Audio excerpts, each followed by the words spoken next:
So, number one, as soon as the property is listed for sale, it's best to inform the tenants that the property is for sale and that access will be required to their unit. Now, once again, showings will be between 8 a.m. and 8 p.m. and that the tenants will be provided 24 hours prior notice of such showings.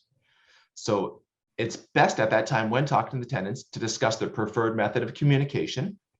Ensure to get the cell phone number and the email address from these tenants. But please note, the law requires that a notice of intent to enter an actual form be provided 24 hours in advance of each showing. And so when possible, it's best to accommodate the tenant's schedule. And I think that across the board, you'll find that if you are making your tenants feel like they're being included in the process, that their boundaries are going to be respected, you're going to have your tenants be in a position where they want to be reasonable and accommodating to the degree that they can be. So it's a good way to keep the relationship with the tenant in a good and healthy state as this period of transition continues on, right? Because things are going to be stressful for you as a seller because you're getting ready to close on your deal, but that's gonna be the start of potential stress for the tenant as well, because they're now being told that they need to start making preparations to uproot their lives and move on somewhere else. So it is way better to be accommodating with the tenants. Definitely.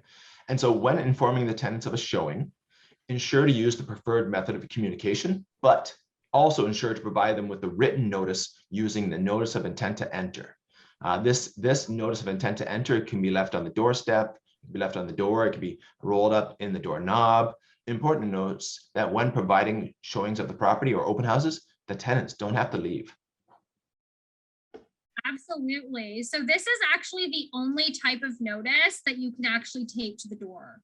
So any of the other notices that are involved in landlord tenant board processes, and I see Jeff has put it up on the screen for us to see, this is actually the only notice that it's acceptable to tape to the door. Okay. So again, you're being reasonable, you're trying to respect the tenant's schedule, you're using their preferred method of communication, but you're also making sure that you're not forgetting this very important step. And then I maybe send an email if that's the preferred communication method. And I say, we've delivered this to your address today. Here's a courtesy copy in case you'd like to have it in email format as well. And then you've covered your bases. Exactly. And so, as Ashley mentioned here, this document is the document under the Act, the Resident Tenants Act, that is required to be used. It's required by the Landlord and Tenant Board. And the process in which this is delivered is it has to be delivered to the property. Correct, Ashley? It has to be delivered to the property and to the tenant's attention. And it doesn't have to be this form specifically, but it does have to contain all of these elements because it's very important. And I believe Jeff's going to cover that off for you very shortly. But I would use as a best practice, while we're talking about best practices, I would try to make sure that you're using what is the normal form of communication that you have with your tenant. So if you regularly communicate with your tenant by email, then I would be bringing it to the residents and, making sure they get it that way, whether it be they're taping it to the door, or maybe you're able to actually hand it to them, or it goes in a mailbox. But I would also make sure that second courtesy copy is provided in the way of regular contact. Exactly. And so what we see looking at this notice of intent to enter, it has the information that is needed to be provided. It talks about today's date. It talks about the appointment, the time. It talks about who it's to, the address of the property, who it's from, and the reason for the entry. So this all is all the information that is required to be provided. It's very important that we give the tenants this information, because if the tenants are not provided with a valid notice of intent to enter, then they don't have to allow access. And so you're going to get tenants that are reasonable and cooperative and they don't care about the paperwork.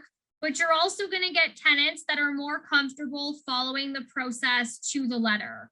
And so you need to make sure that it's very clear who's coming in, why they're coming in, when they're coming in. And this is done by providing this type of form to them. Exactly. So for best practice, just use the form that's provided, right? It's the best practice, I would suggest. Now, moving on, when creating your offers, ensure to find out if the purchaser intends to occupy the property and insert the appropriate clauses in Schedule A. If the purchaser does intend to occupy the property, choose a closing date that will afford enough time for the tenants to vacate the property. So a minimum, as we mentioned, it's a minimum of 2 full rental periods, 2 full rental months. But what happens if the tenants refuse to vacate, or what happens if they need more time? So as a suggestion, it's worthwhile to provide more than that minimum of 60 days. There's no best practice as to how long, because what the tenants could just leave after the 2 months, or some might even go longer, right? So it's something that I have to reason about and just take into consideration. But in order to even assist you even more, I would suggest entering into Schedule A the next clause, which I've drafted out. If the tenants do not vacate the property by the closing date shall be extended to a further date to be determined by the parties acting reasonably, with all costs to be adjusted to the day of closing. What do you think of that one, Ashley? I love this. I love, and adjudicators do too. This is super important. Sometimes we don't get to a hearing until after that date has already passed.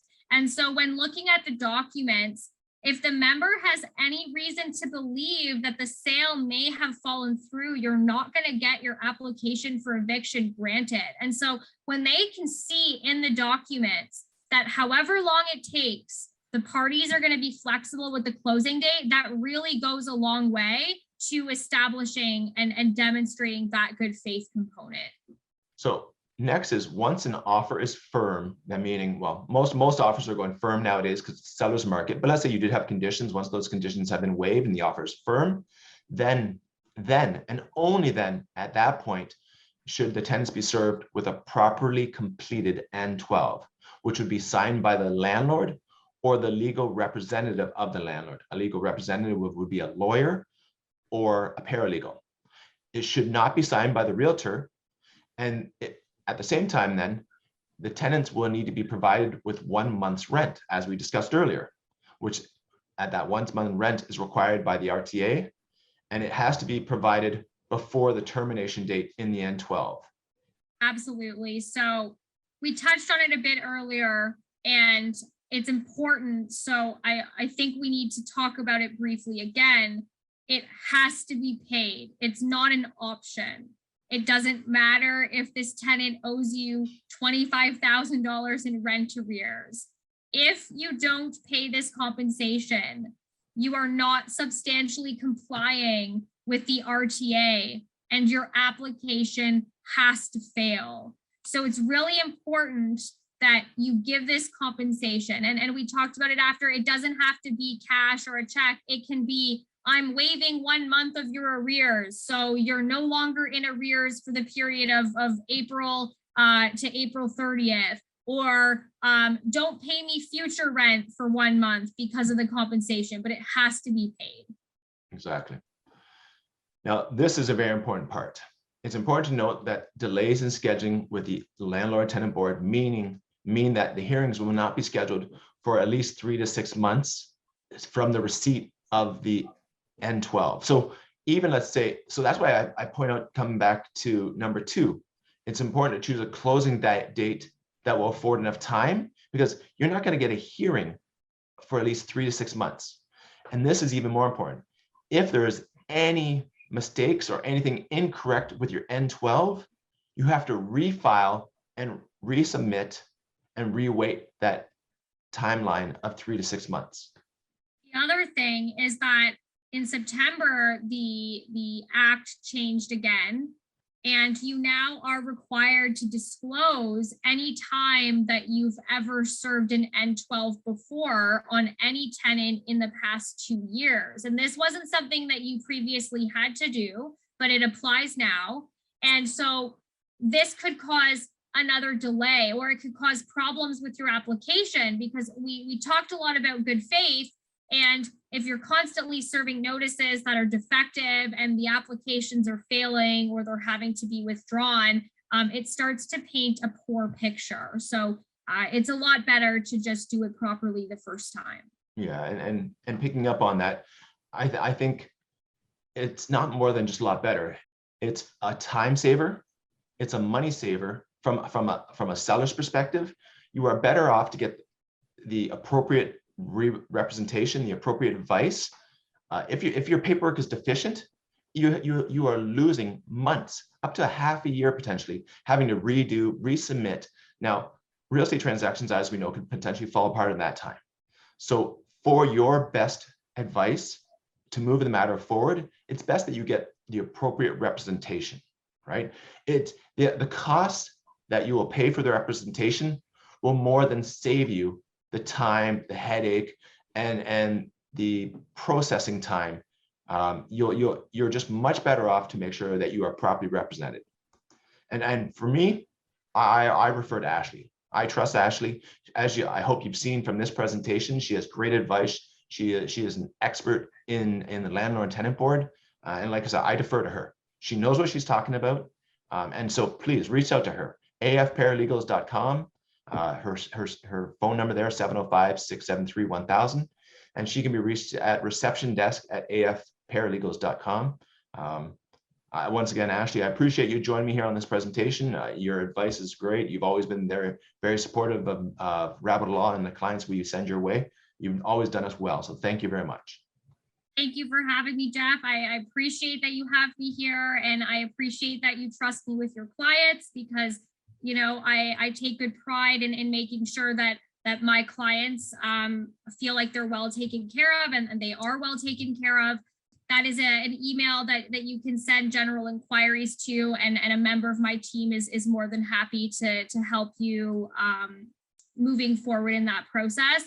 And at the same time, when I have real estate clients, I send them all to Jeff, because Jeff knows what he's doing in real estate, and just like he knows that I'll take care of his clients, he does the same for mine. So anything that you need real estate wise, Jeff is your man. Perfect. Thanks, Ashley. I appreciate that. Good plug. Thank you. Once again, Jeff Rabbit of Rabbit Law. You know who we are. We're the fixed fee law firm. Obviously, we complete virtual signings. We revolutionized the signing process for our clients, doing all virtual signings. We still can do in-person signings, but most people, for the convenience, the aspect of it, really love that virtual signing process. And as I mentioned, we are the fixed fee law firm. So for a purchase, it's $18.99. For a sale, it's $12.99. For a refi, $12.99. And for purchase and sale, it gets down to $29.99. Now, this is 2022 pricing. Pricing does change potentially at some years, so you can't rely on this if you're watching this video in 2030, but for 2022 you can rely on these pricing. Okay, so once again, I want to thank Ashley for joining me here. Thank you very much, Ashley. I appreciate your insight. I appreciate working with you. And for all the viewers today, thank you very much for watching this presentation. We'll get this out to you. You're going to have some great presentations coming up. I know I'm going to have Ashley back in the future to talk about some more tenancy issues, potentially some worst roommate ever issues, going off that new Netflix show that everybody's been watching. So thanks for joining us today, everyone. Be well, and thank you for your time.